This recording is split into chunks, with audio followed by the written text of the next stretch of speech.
Sa kaugnay na balita, nakansela po ang ilang mga biyahe sa ilang mga pantalang nasa ilalim ng Philippine Ports Authority dahil sa sama ng panahong dala ng Super Typhoon Leon.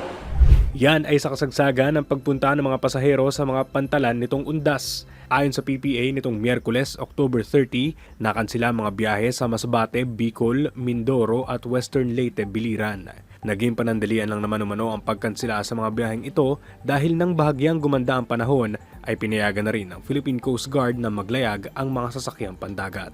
Matatandaan nagkaroon din ng sunod-sunod na pagkansela sa paglalayag ng mga sasakyang pandagat bunsod ng bagyong Christine, ilang araw lamang bago ang undas at ang pagpasok ng Typhoon Leon sa Philippine Area of Responsibility. Sa gitna ng magkasunod na bagyo, sinigurado ng PPA na handa ang ahensya, katuwang ang mga shipping line at iba pang ahensya ng gobyerno na maging maayos ang kalagayan ng mga pasahero sa pantalan. Ayon sa Situational Report ng National Disaster Risk Reduction and Management Council nitong November 4, nasa 75 mga pantalan na sa buong Pilipinas ang nakapagpatuloy na ng kanilang mga biyahe magmula na magdeklara mga ito ng kanselasyon dulot ng pinagsamang epekto ng bagyong Christine at Typhoon Leon.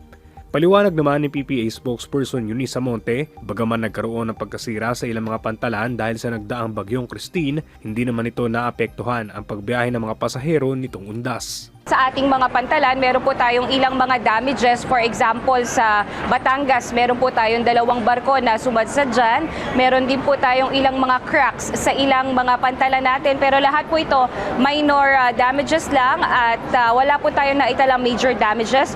Fully operational po lahat ng pantalan at when it comes to cargo at wala naman po tayong mga delay. Ayon sa ahensya, pumalo sa 110 million pesos ang halaga ng mga pagkasira sa mga pantalang nasa ilalim nito dahil sa bagyong Christine.